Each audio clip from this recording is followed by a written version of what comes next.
anggota komunitas Sterling Owners Group sebagai tersangka penganiayaan terhadap dua anggota TNI. Harley Davidson apakah bersurat walaupun memang sudah.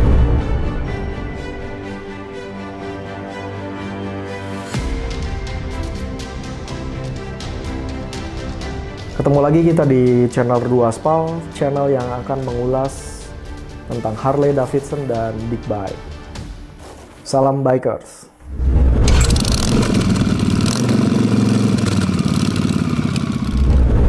Belakangan ini kita mendengar kabar cukup kenceng mengenai insiden yang ada di Bukit Tinggi.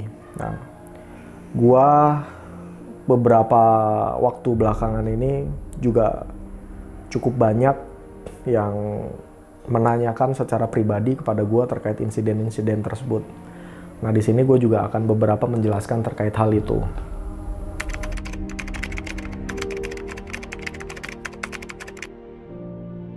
Buat gue, Drew Aspal tidak perlu menutup kolom komen.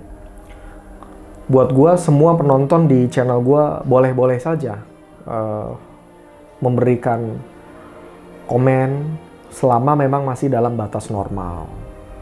Kalau ada hujatan, kalau ada makian dan segala macam, gue juga sah-sah saja, nggak ada masalah.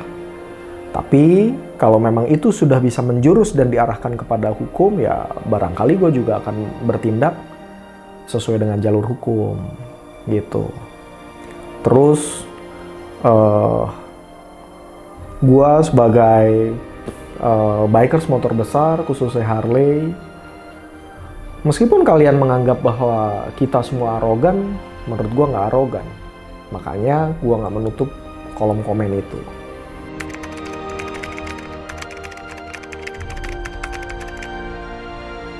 Arogan dan tidak itu sebetulnya kan kembali lagi kepada manusianya, bukan pengendara motor besar atau kecilnya. Karena siapapun juga bisa melakukan hal-hal yang menurut gua arogan, ya. Baik itu motor besar, baik itu motor kecil, atau apapun, itu bisa melakukan hal itu. Karena itu adalah sifat manusianya, bukan pengendara motor apanya. Jadi itu yang pengen gua sampaikan. Terus, gua juga mau ngasih sedikit perbandingan lah. Dalam satu konvoi atau dalam satu rombongan, itu nggak perlu rombongan motor besar. Rombongan motor kecil pun sama.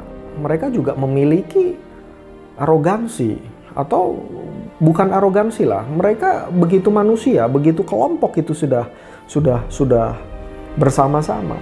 Pasti akan menakutkan juga buat orang-orang yang ada di sekitaran jalan. Nggak peduli itu rombongan sepeda, nggak perlu itu rombongan motor kecil, sama kalau menurut gue.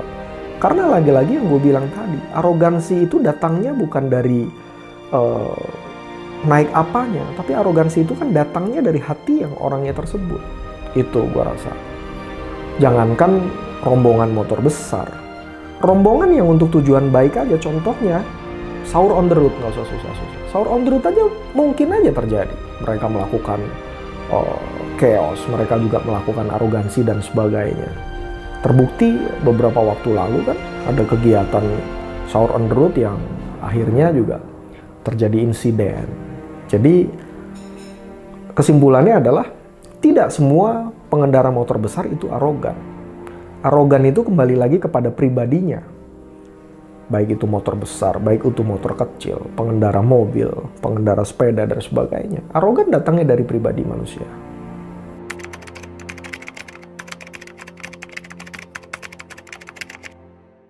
Ya, menurut gue stigma negatif tentang bikers motor besar itu memang sudah ada di Indonesia, nggak hanya sekarang-sekarang ini. Sudah ada sejak lama. Ya, itu memang terjadi stigma itu. Tapi menurut gua nggak semuanya seperti itu. Tidak semua stigma negatif tentang motor besar itu benar. Ya, gua mengutip sedikit dari sosiolog ya, bahwa hal-hal tersebut itu bisa muncul karena juga masalah kesenjangan sosial dan sebagainya. Itu yang pertama. Terus yang kedua, stigma ini ya lagi-lagi Ya, orang yang punya keinginan, tapi keinginannya tidak tercapai bisa jadi. Terus lalu orang itu sebel atau orang itu jadi benci dan menimbulkan sebuah stigma negatif tentang bikers motor besar. Gue akan sedikit ngasih cerita, atau gue akan sedikit ngasih pandangan sama bikers yang ada di Indonesia. Gue pernah riding melalui jalur Pantura. Ya, Pantura untuk dari kawasan sekitar Cirebon sampai wilayah Kendal. Di jalan Pantura waktu gua naik motor di situ banyak sekali truk-truk, bis-bis. Nah, truk yang di situ banyak yang overload. Mereka cuma bisa berjalan antara 35 sampai 40 km per jam. Temennya yang di belakangnya juga sama, sekitarnya segitu. Antara 40 atau 45 km per jam. Temen yang di belakangnya kepengen nyalip lewat jalur kiri. Nah, habislah badan jalan semuanya dengan truk itu. Apakah itu dikategorikan sebagai arogan? Menurut gua itu bukan dikategorikan arogan kalau menurut masyarakat. Karena apa? Karena si sopir tersebut senasib penanggungan. Nah, sama halnya juga yang berikutnya. Banyak orang menganggap, gue merasa bayar pajak. Bukan cuma moge yang bayar pajak.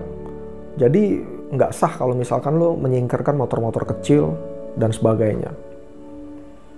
Lo nggak pernah melihat di jalan Pantura yang tadi gue sebutkan itu jalan bergelombang, jalan rusak. Akibat apa? Akibat truk yang overload. Lo nggak pernah komplain sama mereka bahwa pajak lo juga dipakai buat ngerjain jalan yang ada di Pantura itu.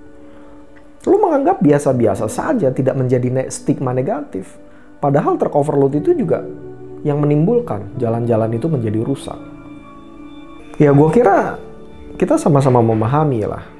Ya, teman-teman jadi tetap membuat stigma negatifnya itu hanya untuk bikers motor besar saja. Saya kira nggak fair.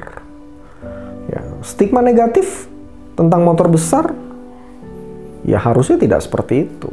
Karena insidennya ini kan ya insiden-insiden yang memang ada dan kebetulan pengendaranya motor besar aja.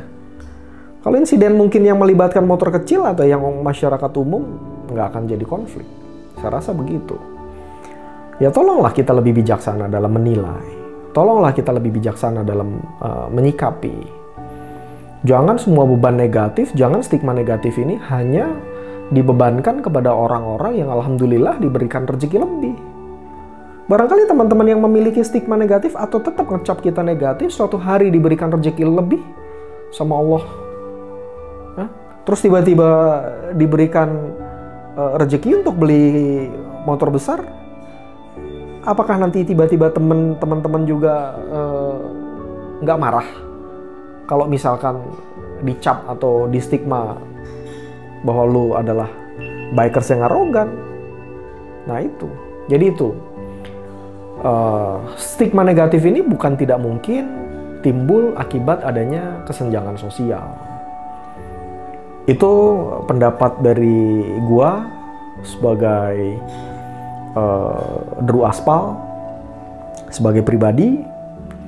Mudah-mudahan ini juga bisa memberikan sedikit informasi.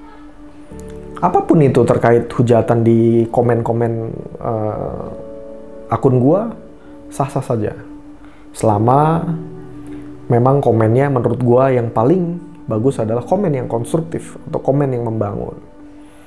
Karena lo memberikan komen negatif pun di kolom komentar gua nggak akan memberikan solusi apapun. Kalau lo mau memberikan perubahan, kalau lo ingin memberikan sesuatu yang berbeda, buatlah karya. Jangan hanya berkarya dalam bentuk komen-komen yang negatif, komen-komen yang menghujat. Saya rasa itu saja. Sampai ketemu di riding berikutnya, masih bersama channel Drew Aspal. Gue Epri. Sampai ketemu lagi dan salam bikers.